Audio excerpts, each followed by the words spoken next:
Welcome back to another episode of The Smylie Show. I'm Charlie Hulme. He's Smylie Kaufman. And man, Smylie, we were going to do like a full breakdown of the PGA Tour season, look back at all the the various events and storylines, but then we just got hit with a ton of golf news that we have to cover. And so we will have a full recap coming on the other side of Thanksgiving, probably early December, looking back at the year, looking back at all the various guys who earned cards and earned status through the DP World Tour, things like that. But today we're just kind of dig into the freshest storylines that happened on and off the golf course. So we got to start with our guy, Ludvig Åberg, who wins his first PGA Tour event, which just an amazing year for Ludvig. I mean, when he was his first, graduated from Texas Tech mere months ago, wins his first DP World Tour event, gets picked to play on the Ryder Cup team, goes out, teams up with Viktor Hovland and beats the number one player in the world and a 5-time major winner, 9-7, in a group that you're watching at the Ryder Cup. Wins the Ryder Cup, and then goes out and finishes off this year with his first PGA Tour win. So just kind of, your reaction. So you were walking with that final group yesterday, your reaction to just watching Ludvig put the final touches on his first tour win. Bro, he's a machine, an absolute machine. And I don't say that lightly. This kid is, he's unflappable. And the amount of times he would hit the same shot over and over right at the flagstick, I've gotten to watch him play at the Ryder Cup, like you said, seeing him play at RSM. Dude, he shot 122 on the weekend. Come on. And silly. Listen, silly. I will say, if you and I played a best ball scramble, we may have beaten him potentially, but probably not. It was not playing hard whatsoever on the weekend at the RSM. It was as easy as a setup as I've seen in a long time. Just the fairways were super soft, so they were playing very wide. There was no rough. The greens were so soft. It was a dartboard, and the greens were perfect. So you give these guys wedges on a par 70. They're going to scare 59, which we saw from Mackenzie Hughes. We saw from Eric Cole, who shot 28 on the backside on Saturday, and then Ludvig shooting 122 on the weekend. Come on, dude. It was impressive, though, man. He just... I got it on the end of the podcast, just talk about Ludvig, just how Victor on our podcast talked about, dude, he's the Iceman. And that was the sense I got from the guy, was that he didn't look nervous. He didn't look like this moment was too big for him.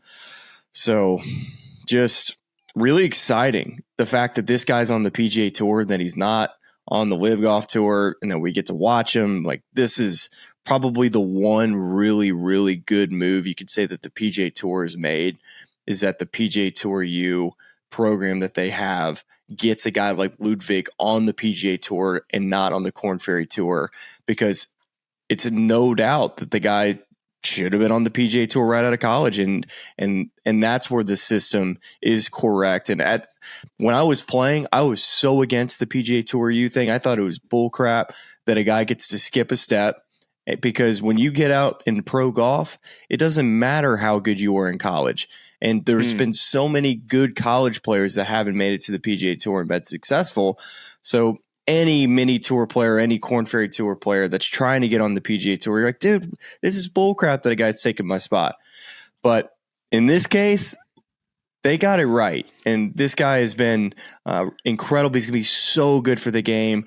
He just, to me, his personalities, he's got a little bit of charisma to him, but man, he's just really good. He's just so good, Charlie. Yeah, couple things there that I want to circle back on. Ben On tweeted yesterday, we need to stop giving out tour cards to these college kids. Obviously, tongue in cheek there, but to your point, it is amazing the wave of talent that's coming out. Ludvig obviously is the big name, but Gordon Sargent, Nick Dunlap, kids like David Ford. There's a whole wave of talent, and even guys that were in Ludvig's class as well, and that played on the Korn Ferry Tour this last year. Adrian Dumont de Chassart. There are just a lot of guys that the future looks really bright, for the PGA Tour, and this program is one way to get those guys on tour. To your point on the scoring, I thought it was interesting. I think I have all these stats right. He tied the PGA Tour scoring record for an event, and he broke the scoring record at the RSM Classic by 7 shots. Well, I mean, Mackenzie Hughes finished 4 shots off him, so Mackenzie would have broken the record. And then 60, Tyler Duncan and Eric Cole. Is that what Mackenzie shot on the weekend? Hughes shot 66-3 and drop shots Ludvig Åberg, who shot 61-61. I mean, it's just silly. Unreal. So yeah, the scoring was great, but still, you got to go out and shoot the score. And I think he spoke to that in his press conference, kind of on the back end, his winner's press conference, of just, the way that Mackenzie pushed him and just dealing with those nerves. And there's a clip here that I want to play for you because I think it's interesting, because in that interview that you referenced with Victor Hovland, where we talked about Ludvig at the Ryder Cup and just how he looked a little nervous early on, but the way he kind of dealt with those nerves and just eased his way in the competition, then just sort of took over and dominated, in the matches they played together. And so here is a clip of Ludvig yesterday talking about, just dealing with those nerves, feeling nervous, but how he kind of reacts to that. And I just love to hear your thoughts on this. There's a lot of these scenarios running through your head. What's going to happen? Am I going to win? Am I not going to win? And, I've had a lot of experience over the last few months to kind of prepare me for those moments. I try not to get ahead of myself. I was quite calm, but, I was obviously very nervous. I can't really deny that. And, but it's really cool to kind of see myself do that.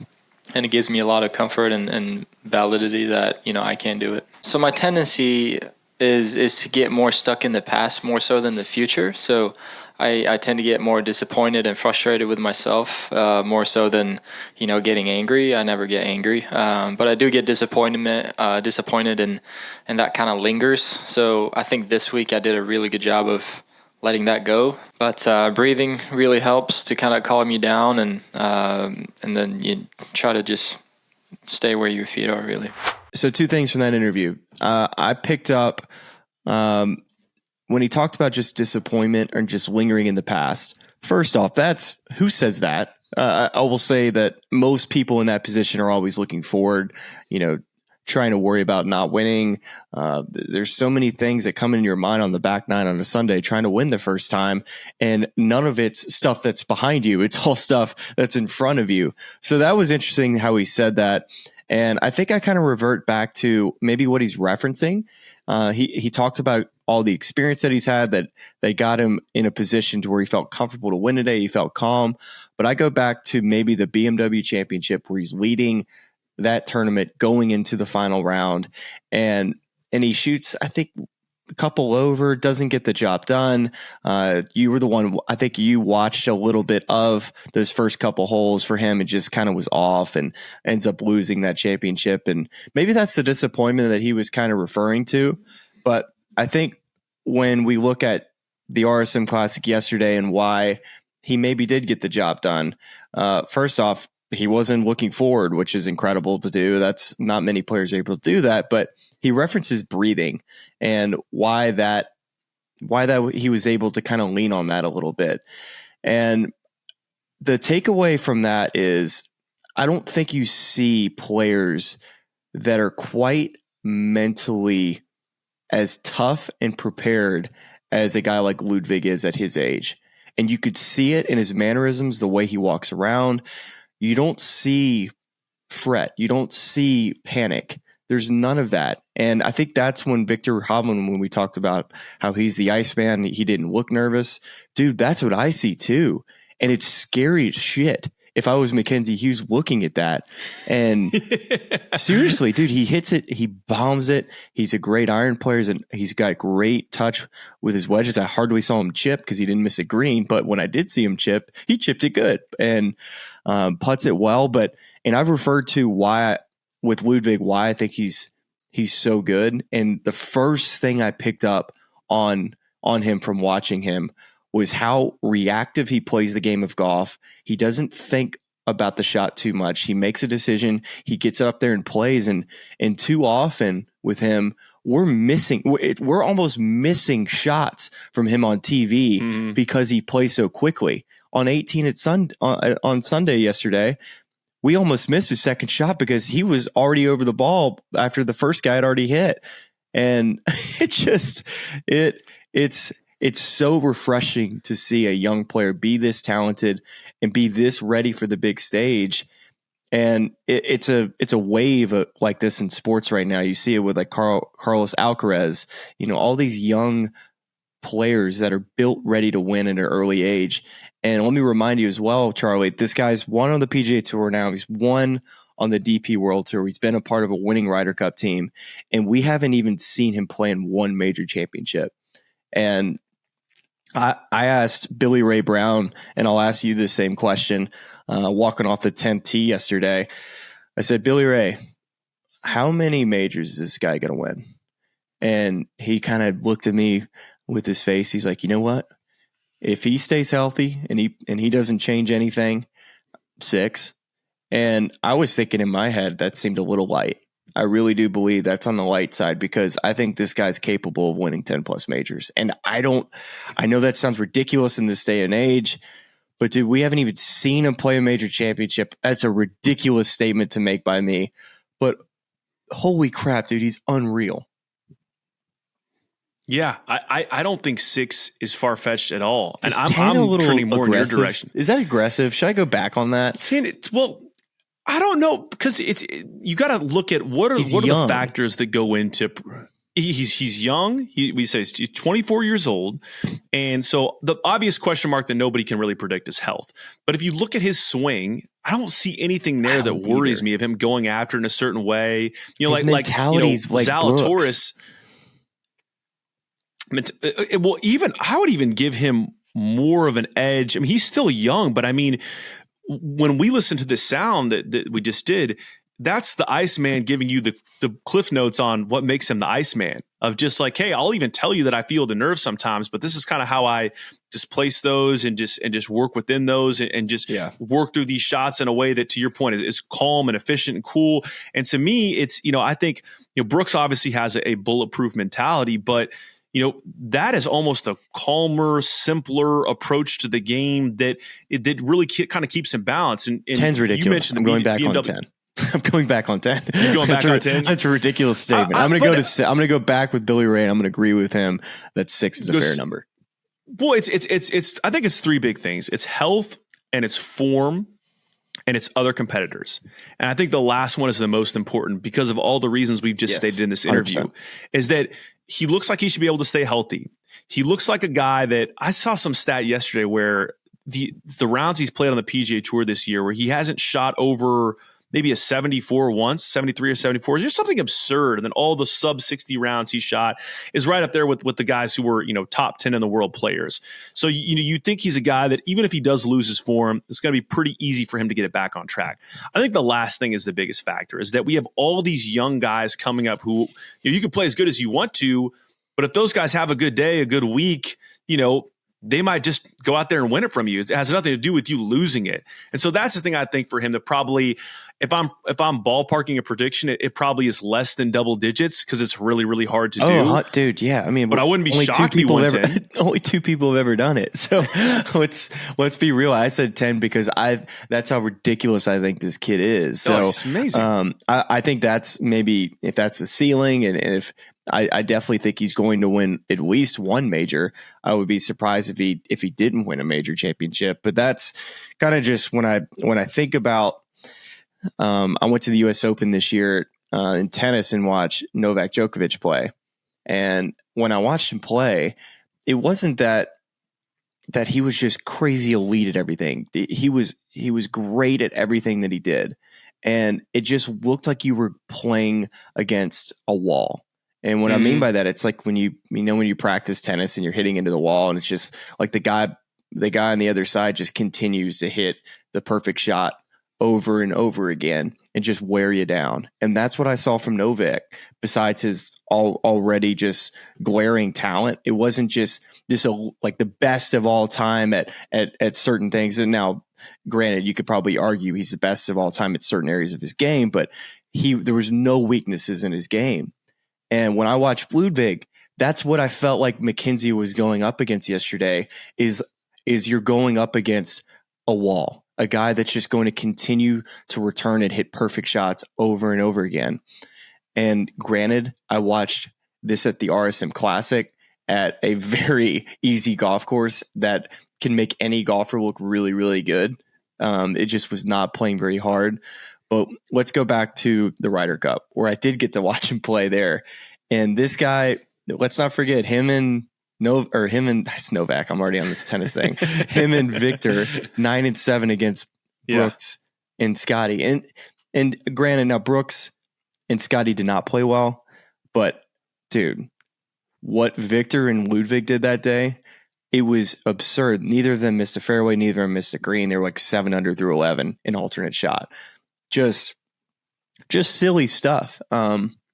So yeah, I'm obviously buying stock. And if you were somebody who's looking for like futures and stuff like that, if you missed the boat on Ludvig, he's probably going to be a top 5, top 6 on the odd sheet at the Masters. And that's, I don't know where he's at now, but I imagine that's probably where he's going to be sitting. And I just don't see how you don't buy stock in this kid. Well, and I want to get into next year, what we're projecting for him next year, because I think that's an interesting conversation. I do want to put one bow on this season, because I think we've had Eric Cole's name pretty much engraved in the Rookie of the Year trophy for weeks now. Oh God, dude! But did we jinx that? Did we do that to him?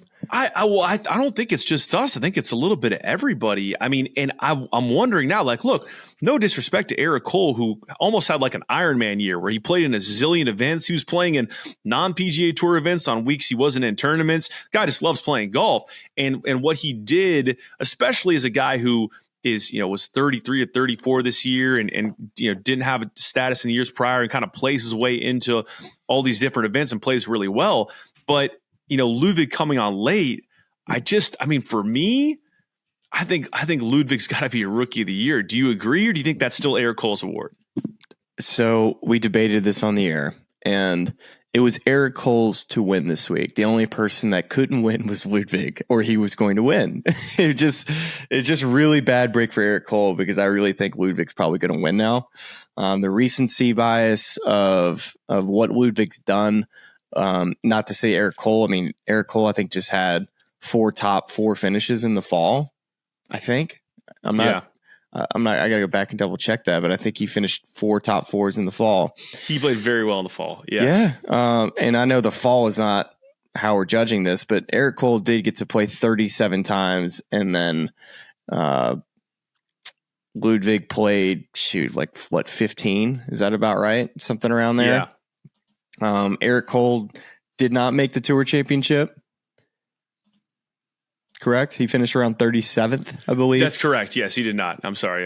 Yeah. So he had a full season to get into that Tour Championship, where to me, that is a huge, huge deal for a rookie to solidify yourself as Rookie of the Year, is making the Tour Championship. So not making that, to me, and not making the Tour Championship and not winning, I think leaves open debate for something like this to happen. And to me, it's a no-brainer now. Ludvig should be Rookie of the Year. So if you're just looking at pure stats, Eric Cole played 37 events. He had 2 runner-ups. He had 7 top 10s, 14 top 25s. He made 27 cuts, missed 10. He finished 43rd in the FedEx Cup. So, yes, missed out on the Tour Championship and made $5.5 million. Ludvig, in 11 events, won once. And, of course, Eric did not win an event. He had 1 runner-up. He had 4 top 10s, 8 top 25s, made 10 cuts, only missed 1.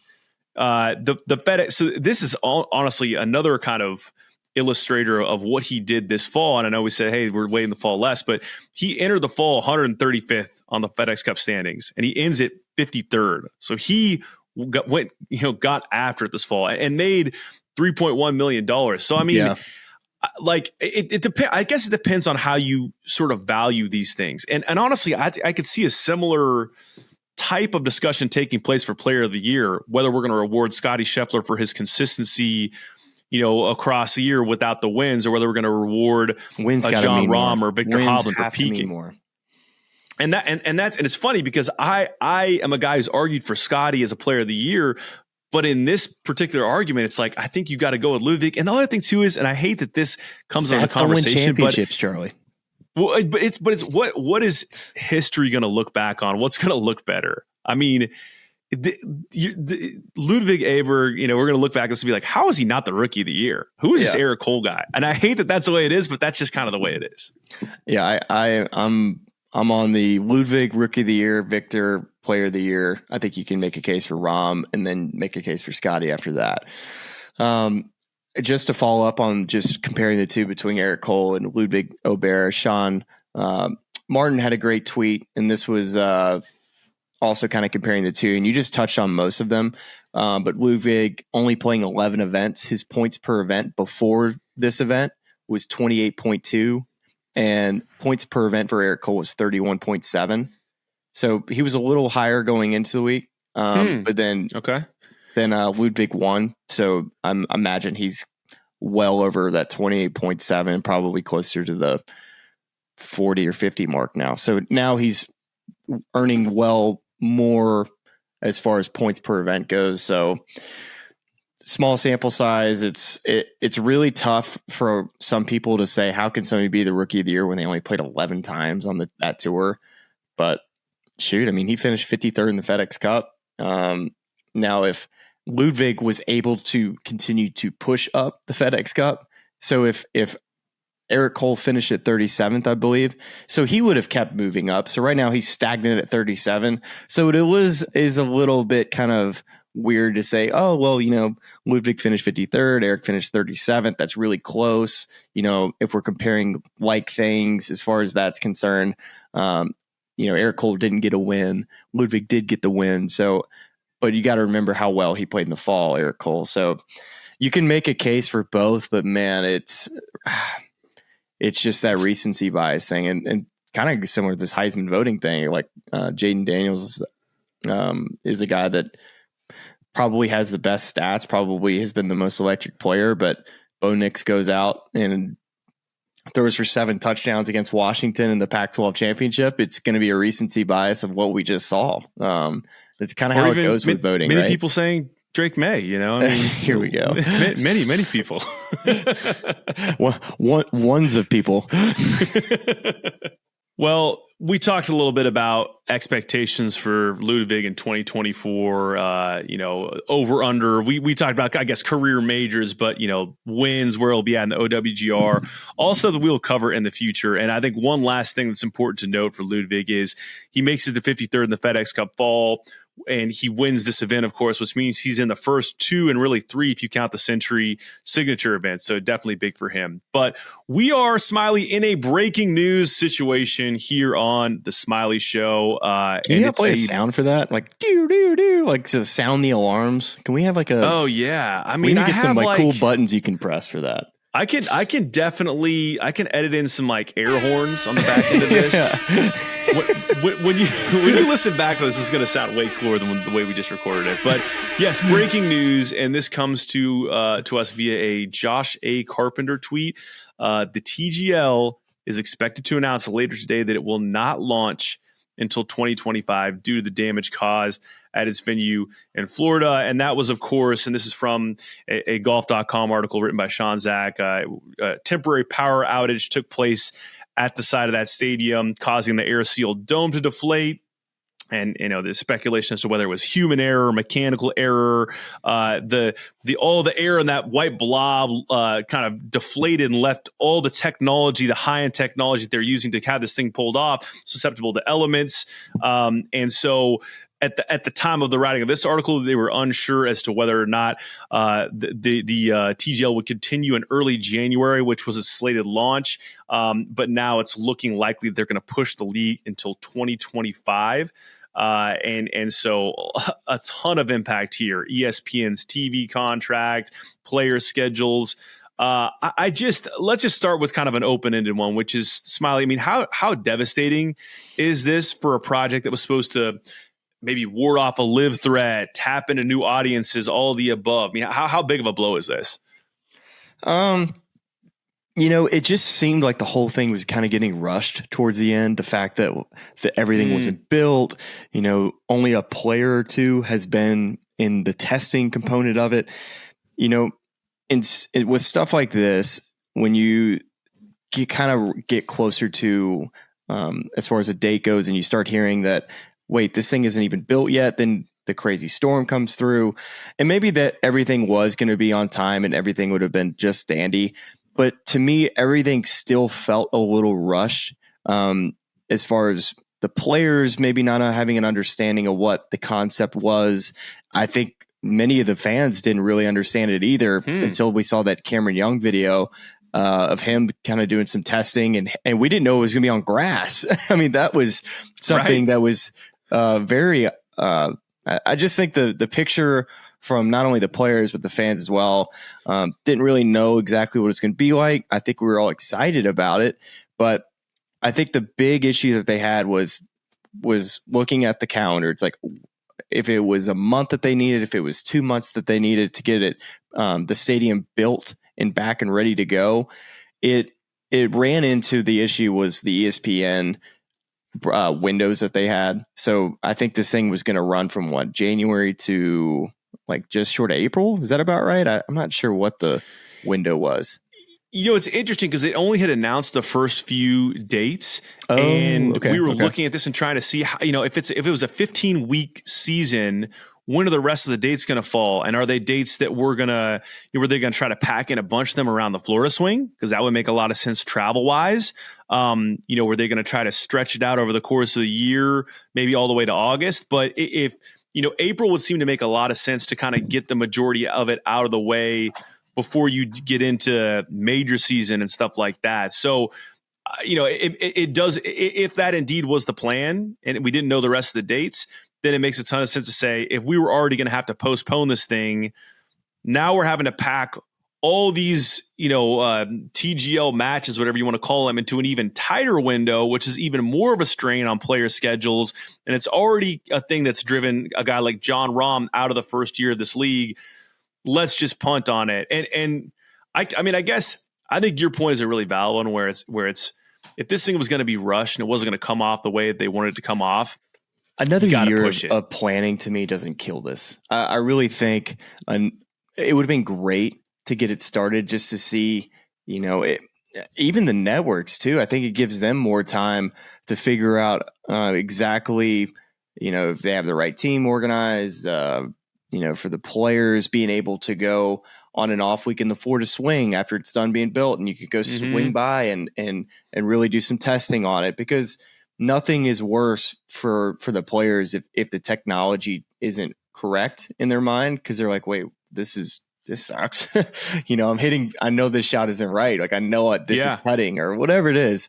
And they get to practice on it, which I think would be beneficial for any of the guys. Cause maybe some of these players before going would be like, dude, I'll fly down to do this before going on live TV. So I know what it's like. It's like playing a practice round. Cause you don't want to embarrass yourself on live television. Right. So, all right. So I think the big thing I was kind of getting to with the windows there is that they couldn't push it back, because ESPN already has scheduled broadcasting stuff with the NBA playoffs, and they couldn't just move it. They have a window that ESPN said, this is when we're slotted you guys in. Now, if we push you back, we just don't have the availability.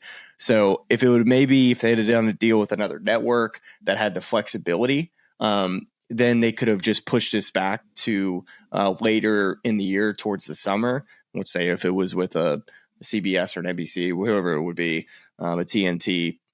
But because ESPN's commitment to the NBA playoffs and whatever else they have, they just weren't able to just push it back a month. So now 2025, we get to continue to talk about the TGL and what really is it. Yeah, I mean, listen, there is still one very important TGL that is still very much in play and is coming to you later this week, that's a little teaser for the Thanksgiving League dropping on Wednesday. So be on the lookout for that TGL, and you'll know what that is when it drops. It's going to be equally, if not even more fanfare worthy than the original TGL. But that's all by way of saying it's the thing that I think is interesting in looking at this is I think all the points you're making are valid. I think that you want a good product, not a rush product. You want to be, it could be you cool, don't want to man. be first, you want to be right. It really could be cool. It felt rushed. Right. We see you give some time. That to me, like the players not having an idea what it was going to be like, the stadium, we haven't seen pictures because it was still being built. Right. And now you see the overhead drone shots of the stadium. You're like, what in the world is this? How are they going to get this thing going in 2 months? It just felt like a disaster was looming on this. And there's nothing more important than a first impression when it comes to stuff like this. You cannot screw up the first look, not only for the fans' perspectives to keep them coming up and watching, but also for the people that are going to go in person, the people that, the players' first impressions of it. If they don't like the product and they don't believe in it, then it's really tough to keep it going. So, yeah. And I wonder on this too, like if, they still haven't announced player number 24 since Rahm departed. I wonder if they're going to redo get in place. Who's going to be in it now? Like, because it gives another. I mean, because it could. I mean, and this is no disrespect to. I'm not even going to name a player that would get booted, right? But another year of Ludvig Åberg. Let's say he wins a major this year. If he wants in, it's like I bet they regret announcing those teams now because they could have gone a whole another year. But yeah, and then how do you handle booting a guy? Mm-hmm. I mean, that kind of stinks. I don't know if it's like a financial make good or I mean, who knows? Maybe they say, hey, we're going to expand to 8 teams. We're going to create space for additional guys because now we have guys that want in now that we're seeing a more polished product. I think they're all, that's looking at the silver lining of it. Well, I guess it creates more headaches, but that's looking at how could this thing expand with another year of prep. I wonder who feels like they lose the most here, whether it's the Tour, whether it's Tiger or Rory, or whether it's like Netflix or Topgolf or just businesses that stand to benefit from a new wave of consumer interest in a place that isn't like traditional golf, by pushing this a year. I mean, you got to think the losers are all the investors, right? all these athletes and stuff and all these celebrities that just invested all this money into each team and bought all these teams. And let's say you invested $1 million into a team. I have no idea if that's the number of what these guys are having to pay, but let's say that's the number. And you write $1 million check, and then you see this text or this email that was sent maybe a week or two ago, and you're like, wait, you mean this isn't going to be on TV until 2025? So are we going to just give me back that money now, and then I'll reissue it later? Once to me, that would be a bit of a what's kind of going on here if I was an investor. So I would imagine they would be the first people that would be concerned about it. The players don't really, they don't care. It starts when it starts, but I would imagine the investors and the folks that are running it are probably having the biggest like, okay, I'm a little questioning this thing now. 100%. I think that if anything, the players probably are breathing a sigh of relief of like, I get my time back. Exactly. And this is something we didn't even have. This is something we didn't even have in our rundown, which is that all the people that the tour is trying to go and hit up for money right now, the pool is kind of shrinking, right? Like I read that one of the investors that's pitching is one of the kind of the 5 private equity groups has Fenway Sports Group ownership, which are invested in Boston Common Golf, and then there's this other report this last week that the tour is going to go to these tournament organizers, especially the ones in big cities, and ask for more money out of what they're making to be distributed in purses to the players. And some anonymous, I guess, tournament director. Well, it's just interesting how there is a necessity right now in the game of golf to figure out how do we split up this pie the right way to keep the right people happy so we don't lose them to somewhere else, whether that's live or whatever. But I do wonder if kind of to your point of like a team investor who wrote the check for the TGL team is in the process of writing the check to fund the PGA Tour so you can not have PIF investment.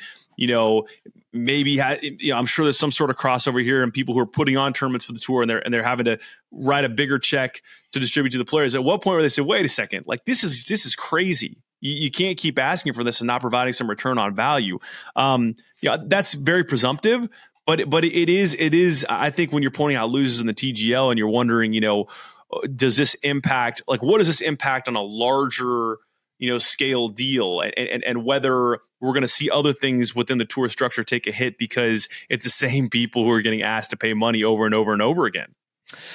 Yeah, no, it's a great point. And I think even this going into the fall, you and I were talking about just plans for our show and in this slow time of the year. And it's just been the opposite. The golf continues to make headlines, and it's just ever changing, whether it's TGL, the PIF still not being figured out, policy board changes, Tiger Woods being back. There's just so many things that continue to be at the top of my timeline every single week. It's something that's always changing. And when I just think about the PGA Tour and next year, it's do we have is this format with the signature events? Is this going to be the correct way that the PGA Tour is going to need to be operating as it moves forward? Is $20 million too much money? And that's something that eventually is going to be a question of, did we shoot for too high of a number for these guys to be paid right off the get-go? Is it compelling enough? Are the ratings going to reflect that? Because golf itself is growing like we've never seen it before. And this is without Tiger Woods. The game itself is on a rocket ship. And you see that with the YouTube, you see it with Topgolf, and there's just so many people that are interested in the game. And it's so odd to me that for a game and a sport that couldn't be growing more right now, that there's so much question marks and indecision and really just not knowing what the next year is going to really be like in the professional game at the highest level. Because a lot of times, for things that are below the professional level to grow, you need the top part to be organized and to be the most compelling on TV and to be the thing that drives the other aspects of the sport. And with the game of golf right now, it's been maybe it has been that there's been so much interest in the chaos, which has helped driven the game, but still it's great that golf is so popular, but still it gives us something to talk about every week because our headlines continue to not stop week in and week out. Yeah, well, and I think what's interesting about that is the growth is happening at the highest rate in non-green grass golf, or whatever the term is they're using is for that, for the top golfs of the world. That's where the growth is happening, and more so than a growth in a television audience for a PGA Tour product. And so that's why looking at this TGL thing, that this was the tour's play to try to kind of carve into that audience and say, hey, you like doing this thing, right? Like, you may not sit down and watch, the Sony Open every week, or, that doesn't disrespect Sony Open, but just like you maybe you'll watch a major, but like, you're not going to sit down maybe and watch this product every single week. But you know what you might do? You might binge, a 6 episodes of Full Swing, and you might, go to Topgolf with your friends and hang out. Effect. That was one other thing that brought people to the game. Was Full Swing. Well, and I just think that's, I think I commend the tour for trying to make efforts in those directions to tap into those audiences. I don't know whether they'll successfully convert those people to watchers of the tour televised product. And I think that we've heard a lot of smart people say of late that, hey, this thing we might be overvaluing this product and the money we're distributing to these players. But it's all interesting, and it's stuff that, kind of to your point, we could talk about this ad nauseum. I mean, there's so many interesting ways to go with it. And honestly, like, probably not qualified enough to break it down in a full way, in a smart way. But I think that this one in particular, if it gets delayed and results in a better product, good.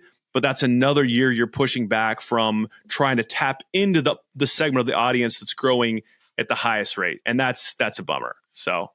Yeah, I think this was last year. Remember when the PGA Tour launched that NFT program? like that this was going to be the next big game changer thing in professional golf. I think this is like before full swing. And I'm like, what the hell is an NFT? Remember NFTs, Smylie? Remember those? Remember Bitcoin? Dude, I read this thing. So you're telling me it's like an autograph, but like only one person. I was like, what in the world are we doing here? Why is this the next big thing? NFTs. And I tell you what, there were players behind it. Like, oh yeah, this could be huge. It could be huge. And I don't that one. If we're talking about things that we don't know about, and maybe this is going to make me look bad, but like that's one really where I'm like, who knows if the crypto market is going to bounce back in a significant way, and then down the road it's like, man, I really wish I had an NFT of Smylie freaking out next to an alligator at Bay Hill. You know, that's worth $1 zillion now. It may very well could be. And I think that's part of it too, is a league that is having a unique type of interest, you know, from different audiences. Is you got to kind of roll the dice and take risks and try to see what works and what doesn't. But all very, very interesting. And I think this is the part of the show. I can't believe we waited this far into the show to get to this piece of news. But I mean, Tiger's back. Tiger's back. I know. I said it. I said Tiger's back. I said it. We just didn't. We didn't blow the air horn. We just didn't talk about it. With air horns, again, you will hear air horns. You might even be hearing air horns right now as you're listening to this or watching this. There are air horns here. Tiger's back. He's playing the Hero World Challenge. You know who else is committed to the Hero World Challenge? Smylie Kaufman. He's going to be down there and... Breaking news. Breaking news. Oh, air horns. Air horn. More air horns here. I will be at the Hero World Challenge. I am so pumped. With Tiger. I got onto that event pretty late. I got the call last week that I'm going to be on the Bahamas. So that's exciting. That was like the one event I've always wanted to work. Just like 15, 20 dudes or however many it is. Tiger being back. I mean, dude, come on. This is going to be sweet. Can't wait. So what do we like? What does success look like for Tiger at the Hero? Because like I this one, I'll say it surprised me a little bit that he's playing in it. Like I felt like he's a lock for the PNC because he loves doing stuff with Charlie and he can take a cart. And so then going forward, it's what is this prepare and maybe part of this, and I don't want to say it's, I don't want to read too much into it and say it's some calculated move other than Tiger just feels healthy and wants to play golf. But maybe he saw the writing on the wall with TGL and he wasn't able to play last year in the Hero. And it's like, if I go and play in this thing, it's going to be a nice bump in terms of, viewership and for my event and with knowing that TGL is not going to happen. I don't know. But I mean, what if we're saying this, we get to the end of the week and Tiger did this, what will that be for it to be a success for him? Yeah, I got a hot take, and I think anything better than last would be success. Yeah, I agree with that. I say that because I really think he's going to have some incredible rust, and just walking, getting used to just whatever his new surgery was. I guarantee you, his golf swing is going to be way different because he's having to work on different things because his body's moving so differently. And taking that to the golf course, and I'm sure he's been putting hours and hours and hours on the range like he always has. But how is it going to translate to the golf course? Where is your rust factor going to be? How is the leg going to hold up walking over 72 holes? We've seen him walk with Charlie recently, so it's good to see him do that. He commented how he's still sore a little bit, but the fact that he's going to be walking, hasn't played since the Masters. Dude, if he goes out and finishes anything better than last, and dude, it's such a crap thing for me to say, but seriously, like I would chalk that up as a success. I wholeheartedly agree with you. I mean, just the fact that I would even, and I'm not saying this in any disrespectful way at all. If he plays all 4 rounds, that's a success. If he plays, like look healthy after 72 holes. Right. Because I think what will stink is if he, has to walk 2 or 3 rounds and it's like, whoa, this is a different type of tournament strain and I got to withdraw. Not that it's a big deal in the grand scheme of tour events or anything, but just more for the optics of how much do we think Tiger has left in the tank. because everyone wants to keep believing in Tiger, myself included. And so I think that just finishing the tournament, playing all 4 rounds would be a big, big win for him. I think why I expect rust from Tiger, besides that he hasn't played since April, is, dude, he's been busy. I'm talking busy. Yeah. He's been a full-time dad, to Charlie, which been so fun to see him caddying all the time for Charlie, helping him progress in his game at an important age. But dude, he's been seriously involved with the policy board. I'm talking phone calls and phone calls and phone calls, trying to get the PGA Tour settled in and get it going the direction that he believes it should be going. And when you combine the stress of that, traveling with Charlie, practicing, it kind of leaves out, like, is he getting enough reps on the golf course? Because this seemed like a pretty, I wouldn't say just late decision, but you would have liked to have seen him come out earlier and say he was playing. I think a lot of times you start seeing videos of him coming out that he's practicing playing and that, and I'm sure he has been playing just as much as practicing, but you haven't seen just those random photos of him playing at, whether at the Medalist with a group or something like that.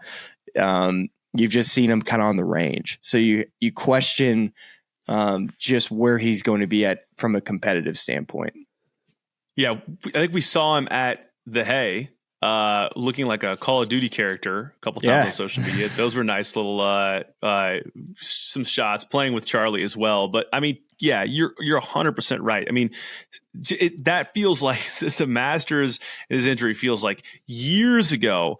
And he's been a key player in everything that's happened since then in terms of the development of TGL, the policy board. He's busy with that too. He's just busy right now. There's a really busy. So, but it's good for him though that he's the biggest 100%. Name in golf, and the fact that he's taking ownership in how the game's moving forward is something that I think he's going to be remembered by. Besides what he did on the golf course, is progressing the PGA Tour to, Phil Mickelson was the one kicking and screaming on the way out the door and trying to blow up the game by trying to change the way the PGA Tour operates. Well, Tiger said, you know what, I'll stick over here and try to change the way it operates from the way I think it should do it, instead of leaving the PGA Tour, a place that I built my platform on. Now you could argue that Tiger built the PGA Tour platform a little bit too, but it's besides the point. Well, yeah, that's an interesting one, and we have more hero news here and stuff we want to get to. But just quickly, or as quickly as you can, do you think Tiger's level of involvement in the tour and maybe structures that are tour adjacent, do you think that happens the way it did without his injuries? Or does he amass so much money and so much fame and recognition where he doesn't have to at that point? That's a good question. If he was still healthy, you have to question whether he would ever have gotten on the policy board. I don't think he would have ever done it if he didn't have time off, where he had time to invest in this. And yeah, that's a great question. I truly believe that probably no. And to him being on the policy board, so good for the tour. And huge. Yeah, man, I never thought I'd say this in today's podcast, that Ludvig Åberg would win 10 majors and that Tiger Woods, if he doesn't finish last place. Like those are two ridiculous statements that I made today, but I guess I can kind of back them up a little bit. This is golf in 2023. I mean, this is what we do. Just overreaction Mondays.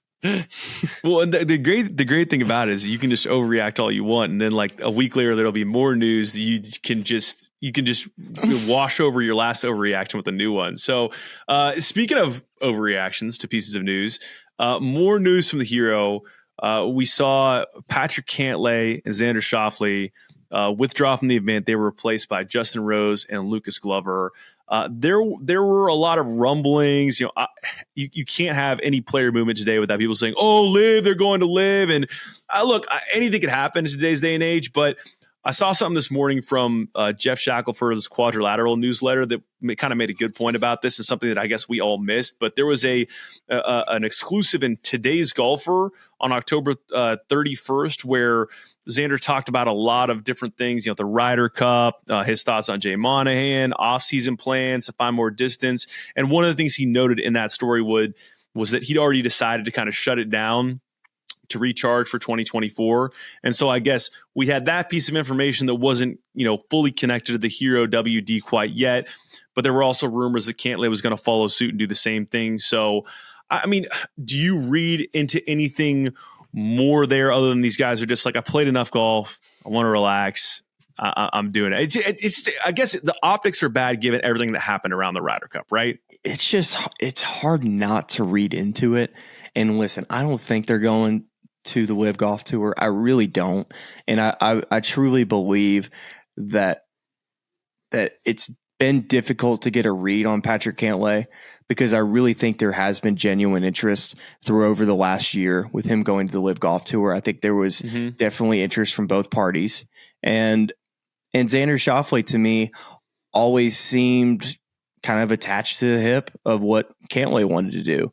And not to say that Xander can't think for himself. It always just felt like those two were grouped together, whether that's right or wrong. And then all the stuff with Xander's dad and like the quotes that he kind of had about the PGA of America and the Ryder Cup made you think, wow, that's kind of the same thinking of some of the quotes that we've been rumored to hear about how Patrick Cantlay kind of sees all the situation, and then the hat stuff at the Ryder Cup. So definitely you can read into it. I don't believe they're going anywhere. I had heard that I had heard that Xander a couple weeks back wasn't really planning on playing Hero anyways. So then you wonder, okay, why is Cantlay not playing? But yeah, I don't know. I think it's very odd, but I think what you got to point to is like, okay, what has happened recently? All right, Patrick Cantlay has been appointed to the policy board of the PGA Tour. To me, that seems like a commitment to the tour. I don't see how you would read it any other way. That would be a wild subplot if he got appointed to the policy board tour, and then also is still negotiating with the Live Golf Tour. That would be kind of not what you want as a PGA Tour member.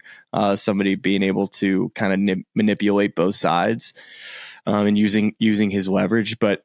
Yeah, it's definitely odd to see those two at the same time being announced. Like you would like it for them both to be announced separately together on that. But as it goes, I think the only mistake here is man, I wish they would have given waited to give those spots out and given one of those spots to Ludvig Åberg at the Hero World Challenge. That would have been just really nice to see him play in a limited field. Not to say that Lucas and Justin aren't worthy picks, but definitely wish Ludvig would have been in this field. Yeah, you wonder if those guys, they're TGL guys, so maybe they get the little, hey, thanks for your loyalty, now come down and play the Hero. But I think it was Tom Kim who got the Hero bid last year, and we saw the video that came out of the Bahamas. It was so cool of him interacting with guys he'd looked up to for years, and as he's this budding star, and just being around them, and he's like a sponge for information.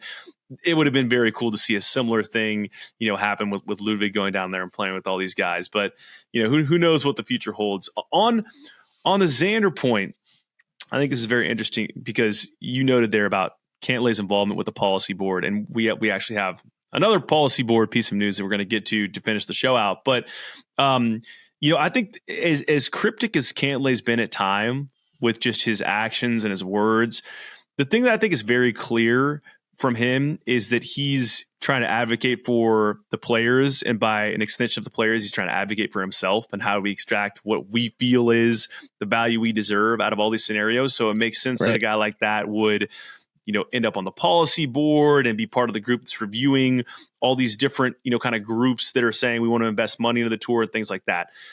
In this same story that was referenced from Xander, there's a quote that he had on Jay Monahan. And he said, I wouldn't mind seeing some new leadership take place on our circuit. I'd be lying if I said that I have a whole lot of trust after what happened. That's definitely the consensus that I get when I talk to a lot of the guys. It's a bit contradictory when they call it our tour and things can happen without us even knowing. And so I just wonder how you react to a quote like that, knowing he's so close with a guy like Patrick Cantlay, who is influencing decisions for the tour going forward. Well, it goes back to your original point in that article that you were kind of referencing to, the one recently that came about, talking about how the PGA Tour had talked to all these tournament directors on what next year is going to look like, going to the bigger cities and the bigger markets for more money. And it all goes kind of points to is what is the value of the PGA Tour and its players? And is it overvalued right now? Is everything being allocated correctly as far as a pie chart goes? Are we going to cut into the charities money, which is one of the points that one of the tournament directors said. It's like, yeah, we could do that, but we're not going to give as much money to charity, which is something that the PGA Tour has stood on for ever since the beginning of its existence in the nonprofit status that it does have. So when we talk about what you just said with Xander Schauffele, and I think you have to point to, and this is what's going to be decided over the next year or two, is this $20 million purse sustainable? Is it the right number? Yeah. Is it the right format? Do we need more teams involved, like similar to how the LIV golf is structured a little bit? Even Rory's come back on this, saying I think he's starting to see the life and potentially having a team type of structure on the PGA Tour. And I'm not against it. I think this is something that the original idea from the Premier Golf League by the guy who introduced this to a couple players was a realistic, great idea, and something that I think a lot of players would love to be involved with. But, it's what do we want the PGA Tour to look like over the next couple decades? Is it team golf? I don't know. Maybe. Yeah. Would it be more compelling to watch for you at home, Charlie? I think it could be. I think it would be more fun for us to cover from a network standpoint because you're following multiple storylines. You're definitely getting a more personality out of the guys, like you see from the teams at the Ryder Cups, the President's Cups, how much they play for one another. And you can even reference the LIV Golf Tour a little bit in this and how much. You can obviously say that the love that they have for one another looks fabricated or fake, but I think you can't deny that the fact that they really enjoy playing team golf. I think most of these guys played college golf. They enjoyed playing with one another and fighting for one another. But the PGA Tour for forever has just been just you out there, and that's the only thing we focused on. But I tell you what.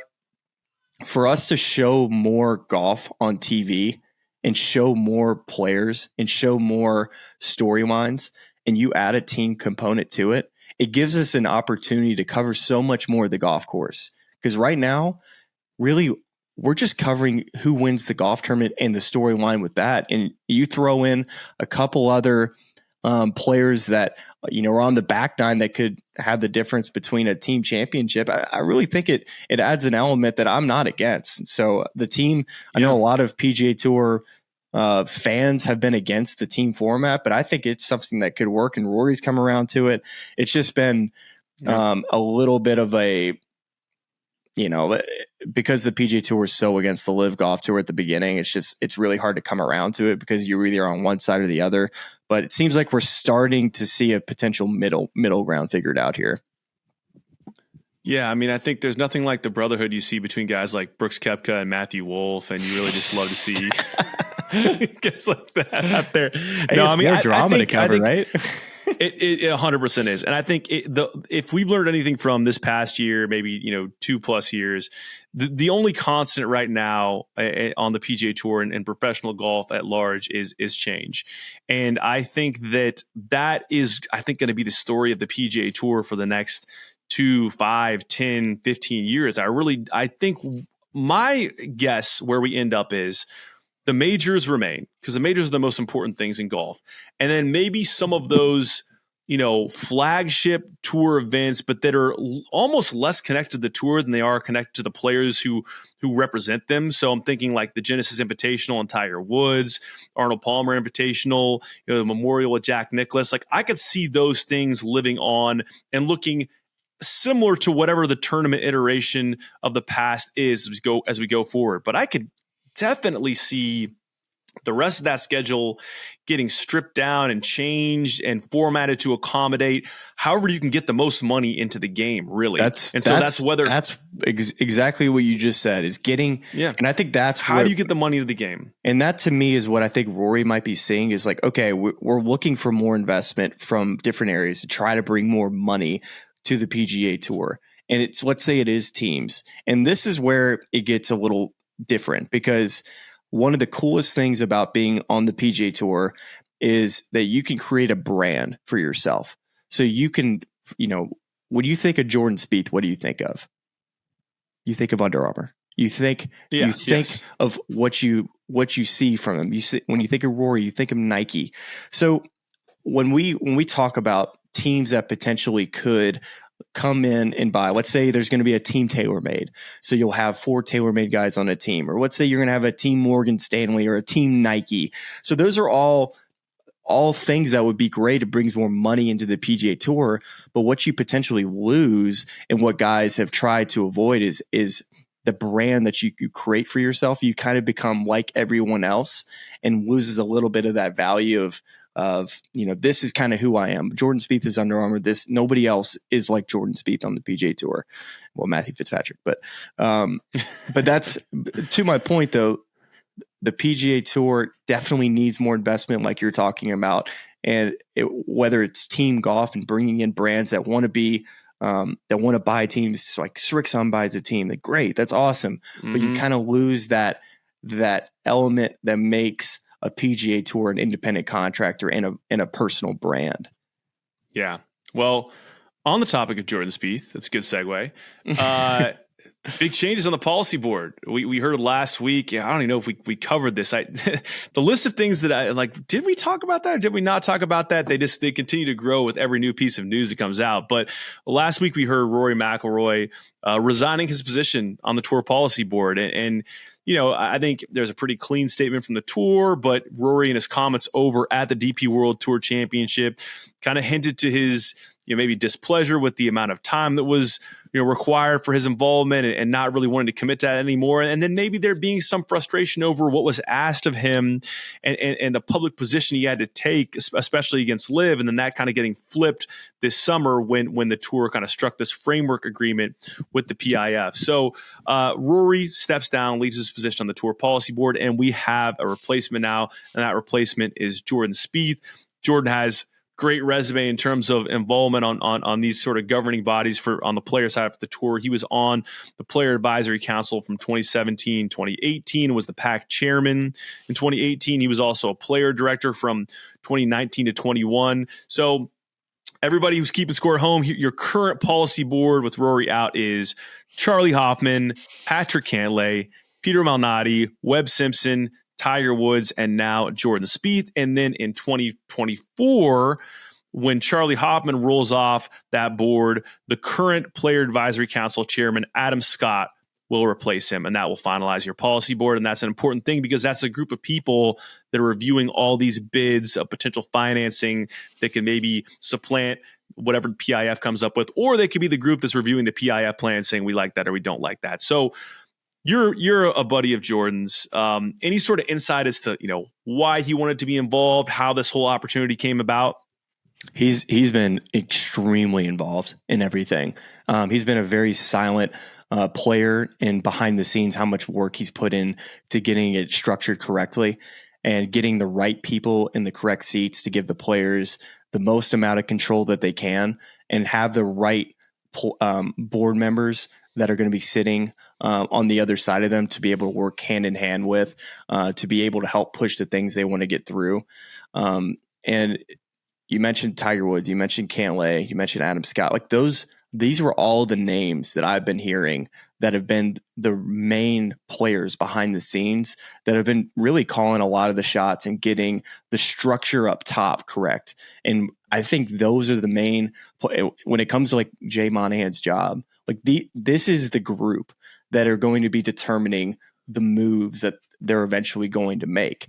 I really think Adam Scott, Patrick Cantlay, Tiger Woods, Jordan Spieth, Peter Malnati, Webb Simpson. I mean, to me, it's a great group of players that come from different areas on the tour. You got Tiger Woods and being the best player of all time versus, Peter Malnati, who gives you a different perspective from somebody who might be battling for the top 125 year in and year out. So that's how that policy board's always been, is different perspectives. But I really think Jordan being elected to the policy board was a great move, because he is very, very smart. He's extremely savvy when it comes to business.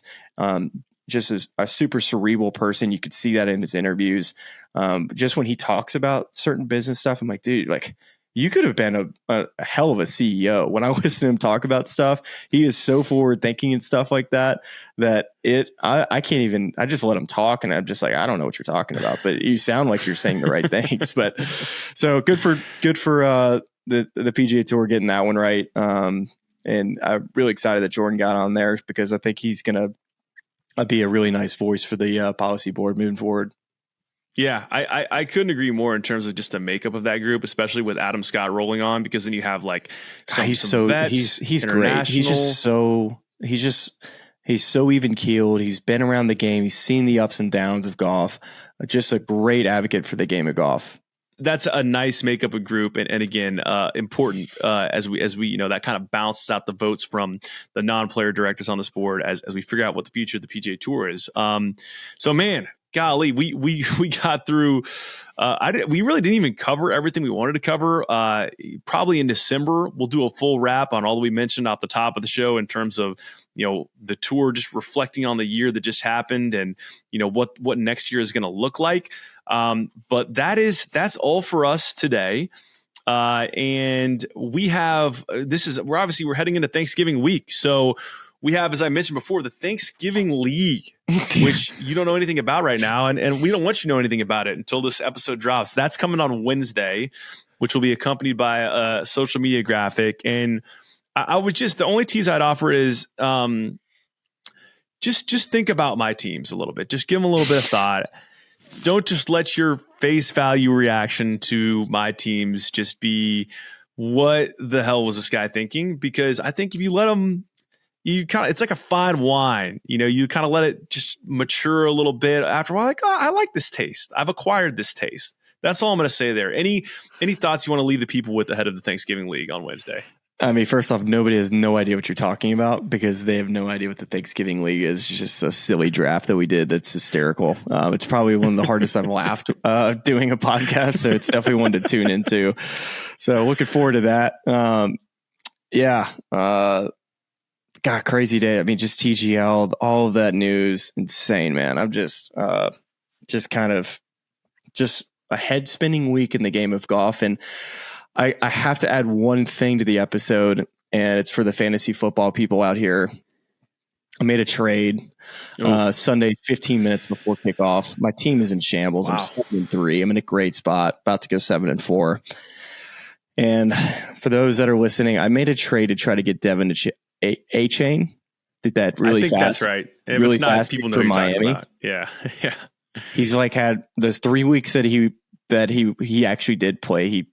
He's like a top 15 running back still somehow. So I made a trade for him, and I gave away DeAndre Hopkins, Jaron Judy, and Najee Harris. So honestly, just giving away depth.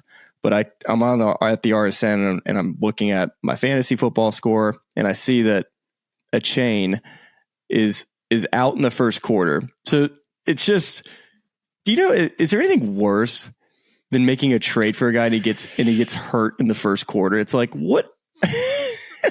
I know it's happened. I thought you were going to say you traded for Joe Burrow. I thought that's where you're going with this. Similar deal. Trading for somebody and they get hurt, it just sucks. But anyways, I'm in a similar, like, I hit the panic button a little bit because I've had Justin Jefferson all year long, just sitting on the IR, and I also was a Devontae Adams and Devontae Smith owner, and I like Devontae Smith, but I also have Jalen Hurts and DeAndre Swift on my roster, so I was like, got to diversify a little bit. I flipped those two and the Gus Bus, which was looking like a real mistake, for DeAndre Hopkins and Jalen Waddle. And then I'm watching like Devontae Adams score a touchdown this week. And I'm like, what was I thinking here? Just smashing the panic button. Hoping we'll go 8-3 this week. Nobody cares about our fantasy teams. Yeah, no. Just shut this podcast off. We're done talking.